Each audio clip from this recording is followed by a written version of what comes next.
Roll call 219 here. We're gonna spice up this pork butt. A lot of people don't understand what a pork butt is. Pork butt doesn't come from the pork butt itself, it comes from the shoulder. So basically, it's a pork shoulder, not a butt. But I digress. So, what I'm gonna use for my binder, start with this mustard. Now, the mustard's gonna be the binder. I don't have what I originally wanted, which was some Everglades. Everglades is what I use on everything. So, we're going to stick it on here like this. You got to get it down up into the grooves and in the cracks of the butt.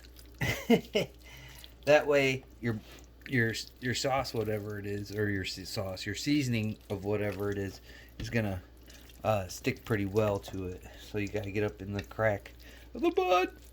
And then we'll go from there. So I like to use one hand for wet and one hand for dry.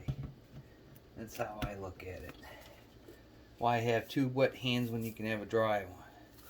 This is Famous Dave's stuff right here. Famous Dave's. I'm not a huge fan of it, but it's what I have at the moment because I do not have any of the Everglades that I used on the last one we did for Cindy's birthday. So we gotta get it all up in there. You know, like sand in the crack. So we'll just keep on pouring it on there. I like to get it until it's like really, really covered where there's hardly any mustard showing. Anything like that. Oh, up under there. That little flap. That looks like Gun Snob's boob. We'll put it right under that flap. Right down in here. So I like to get it to cover it real well. I'm going to put some in my hand. So we're going to have to eventually put it here on the side of there. So everything gets coated with this Famous Dave stuff. So there. I'm going to get a little bit more on my hand. Rub it right here. All on there where you can barely see the mustard. Barely see it. And it's all covered with the rub. Alright. So we got it all going down. Get it all in there.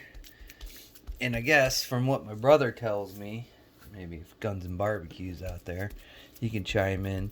When you put this in the refrigerator, it'll turn a little bit of a different color.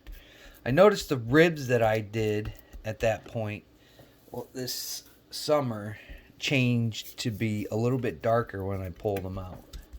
And then, you know, you let it sit room temperature, you know what I'm saying, before you throw it on your barbecue. So we're going to throw it on this. Looking pretty good. See, even now it's turning a little bit darker. I don't know if you can see that. It's turning a little bit darker. We're going to get a little bit more rub over here.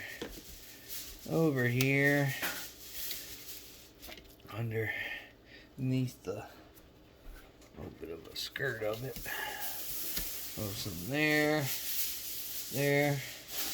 and then flip this bad boy over. Alright, and then we'll mustard this side of it. Oop. And I'm just using some regular old mustard.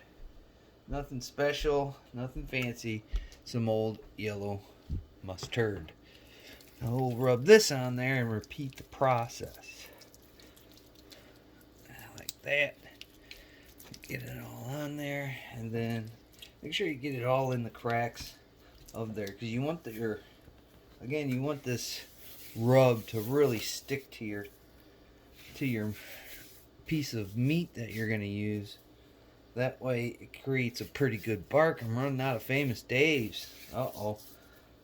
Oh, that's it. That's all she wrote out of that one. So one thing that I don't like about smoking, like certain types of meat sometimes, is when I get really low on spices. And let me tell you, spices are not cheap in the store. If I would want a sponsor, technically I really wouldn't want a gun sponsor. I'd like a spice sponsor and sell, because, you know, gun people like food anyway.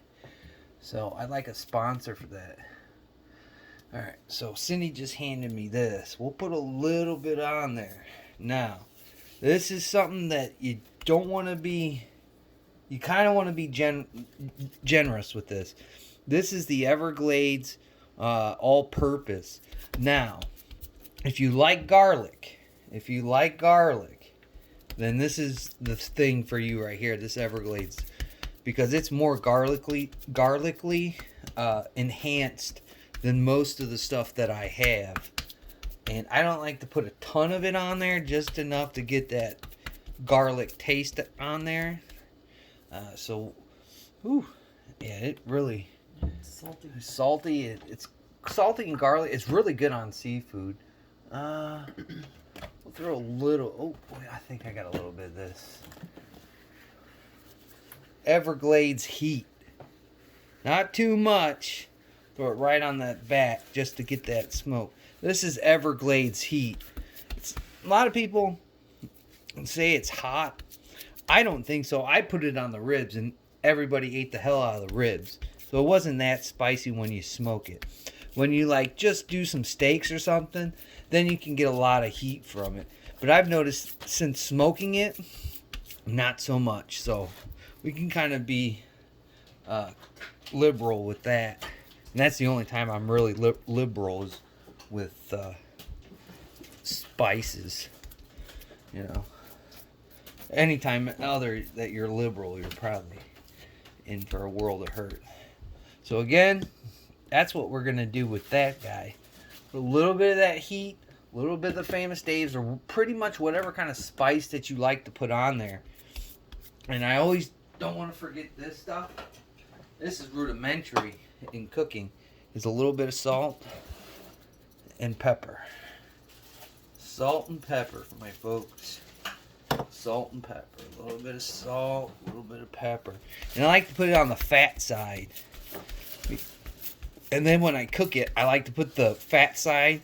That way when it starts to drip, it'll drip down and hopefully it'll go in the meat. That's my experience anyway. Some people might say it doesn't make a bit of difference, but I like to smoke it kind of like upside down, if that makes sense. Probably not. While you're doing this, you have to drink beer. This is a common thing, and this is zombie dust. So while doing this, drink beer and make sure you have a firearm over there. You know, because you never know when the meat's going to get out of control. You know, so there's that. Let's wash off our hands real quick. Alright, the last process that I'm going to do for now is I'm going to throw this under some aluminum foil for now. Now I'm just going to stick it in there, and then when I get ready to smoke it tomorrow, I'm going to take it out and let it rest for a half hour after I take it out of the refrigerator. That way it kind of gets room temperature a little bit, and then throw it on the smoker. So that's it, folks, for this little portion of the video I'm going to make. And if you're wondering what I have, it's a Smith & Wesson in .45. It's the Shield version. So there you go.